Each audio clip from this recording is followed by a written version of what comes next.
Name is Felix Albani, and today's video is going to be about how to set up Ranger Admin SSL. So what topics are we going to cover? We're going to go over overall steps involved. We're going to see the architecture diagram for non-SSL and SSL configuration and see what the main differences are. We will also see what are the configuration steps involved, and just a single slide to cover some troubleshooting tips. Okay, so overall steps here are the creation of SSL certificates. On this video we will do a self-signed certificate creation, but you could also opt for CA signed certificate creation as well. We will see how to create and deploy the key stores and trust stores. We will go and use Ambari UI to configure the Ranger admin settings, and we'll use as well the Ranger admin UI to see how to configure all the Ranger plugins as well.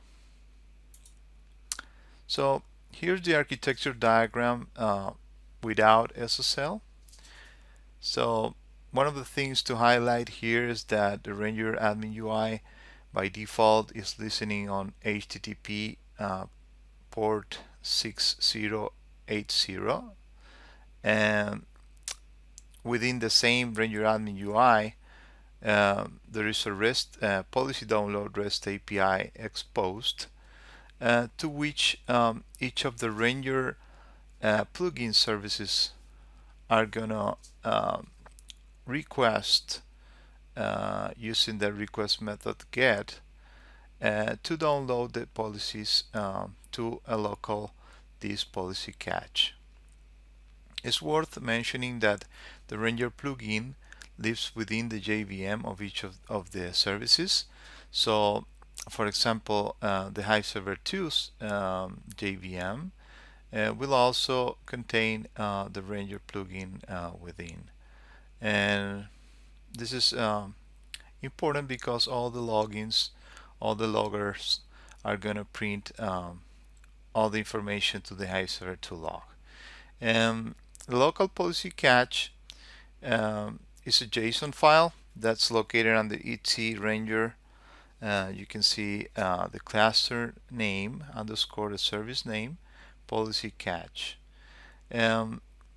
So by default, each of the Ranger plugins will try to download every 30 seconds. That's the default.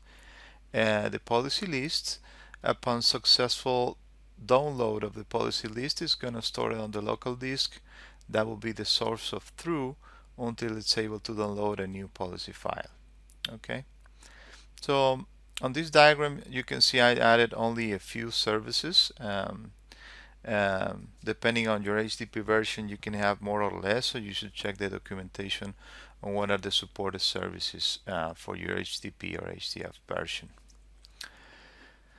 So here we go to the following slide where we see the SSL enabled diagram. On this diagram we can quickly see what the main differences are. Okay, so real quick here, as you can see, the Ranger admin UI is now listening on HTTPS. The default port for SSL is 6182. You can change that, but that's the default. And then on the local disk on the Ranger admin UI, there are two important files that we will see how we need to configure later. One is the Ranger admin keystore and the Ranger admin trust store. Now on the wire you can see that the Ranger plugin changed and now is using HTTPS and performing a two-way SSL handshake. The request method is still get, and also on the local disk for each of the services we have a Ranger plugin key store and a Ranger plugin trust store. So since this is a two-way SSL handshake, this server and the client on this case will be the Ranger plugin, we'll have to present and handshake and perform a handshake and validate their certificates both ways. Once that handshake is successful, then the Ranger plugin will be able to download the policy file. Okay. Okay, so now we'll go to the steps for this configuration. First off, we will see how to create a key store for the Ranger admin service. Uh, Here's an example of how to do that by creating a self-signed certificate. Once again, this could be different in case you're using CA sign certs. If that's the case, I advise you reach out to your security team on what will be the process for you. So we will log into the Ranger admin host, open a shell console to the host, and cd to the Ranger admin conf directory. We'll use the key tool command that's part of the Java JDK or JRE to create a trust key store, the Ranger admin key store JKS. So this single step performs two operations. One is creates the certificate and then creates the key store as well. So it performs both steps. When you run this command, you will be prompted for a set of information that you will have to type and fill in accordingly to what you need. So then you will need to change, of course, the permissions for this Ranger admin key store and trust store. Okay, now that's important because you want to make sure the Ranger user has permissions to read the file, and only the Ranger user. So step 2, now you can see we move to the service side. We'll be creating the Ranger plugin key store JKS this time. And for the example here, so for each of the services, of course, the conf directories will be different. The example or we will do right now is for Hive. So you can see I'm cd changing the directory to etc hive conf, and then I'm issuing once again the key tool command to generate a self-signed certificate. In this case, we'll be creating a Ranger plugin key store to JKS at the same time. And once that is created, you will need to change the ownership and permissions as well, like we did before. Okay, so we have done the Ranger admin and the plugin key stores at this point. Now the step 3 will be to create the Ranger plugin trust store. In order to do that, we'll need to export the Ranger admin certificate. Okay, so we'll open a console, a check console to the Ranger admin host, and we'll change the directory to the etc Ranger admin conf, issue the key tool command to export and create a Ranger admin.cer file. And once we have that file created, we will copy that file over from the Ranger admin host to the Hive server 2 host on this case. And once that file is copied, then we can issue the key tool command on the Hive server host to import and create the Ranger plugin truststore.jks file. Okay. Now on step 4, we'll be creating the Ranger admin truststore.jks.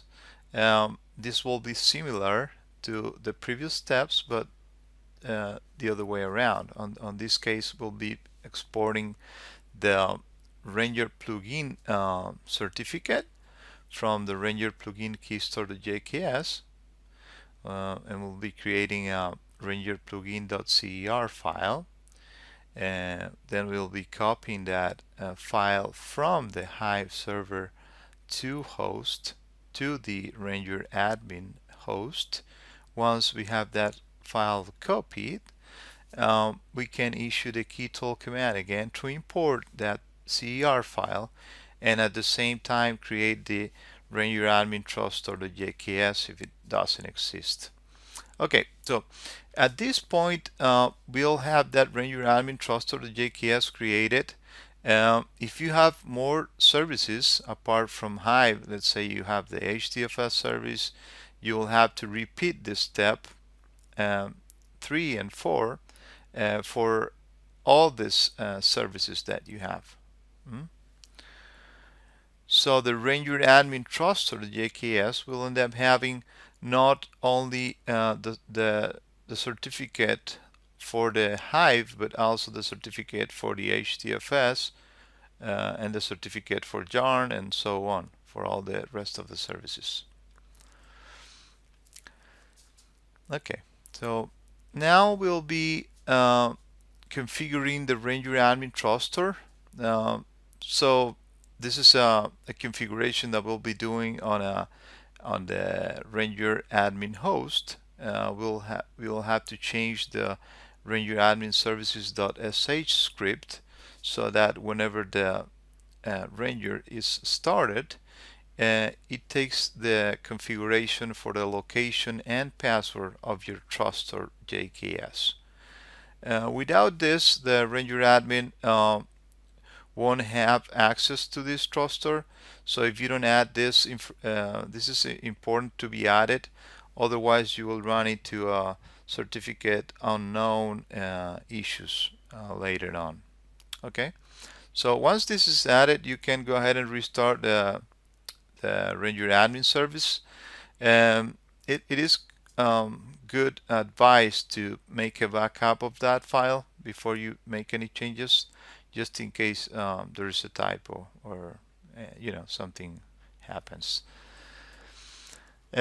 So the next step, we will go to Ranger admin configuration within Ambari. So you will open an Ambari UI and go to the Ambari Ranger configs advanced tab. Once you're there, you will need to uncheck the HTTP enable configuration setting, and also you will have to change the external URL that's using the Ranger admin.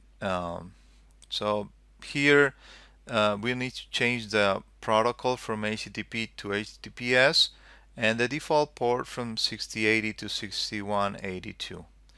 Then we scroll down to the Ranger admin site section, and we'll add the following configuration properties. We'll need to add the keystore file location, the keystore password, the keystore alias, the client auth 1, that's for the two-way SSL.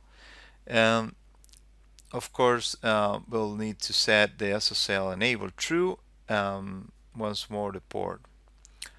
Then under the custom Ranger admin, we will be adding two new properties, the keystore file pointing to the keystore location, and the client auth once again set to 1.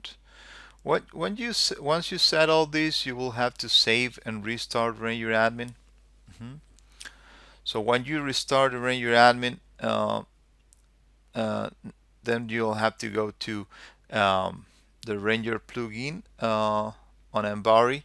So each of the services, each of the supported services has its own Ranger plugin configurations settings. So in this case, since we were using the Hive as an example, you'll have to go for Hive configs advanced. Once you're there, you will have to scroll down to the section called Ranger Hive Policy SSL, and make sure you set the following properties: the keystore location, the keystore password, the truststore and truststore password. Once you set that, you save and restart this service. Sometimes, and for some of the services, that will need more than one service to be restarted. Just make sure you restart everything that's needed, that's marked on Ambari. And then after that's done, there is a final configuration step that needs to be done on the Ranger admin UI. So you will log into the Ranger admin UI using the admin user, and once you're logged in, you will click on the Access Manager Resource-Based Policies tab, and so you will have all the different services there. At the right of the services, you will notice there is an edit button.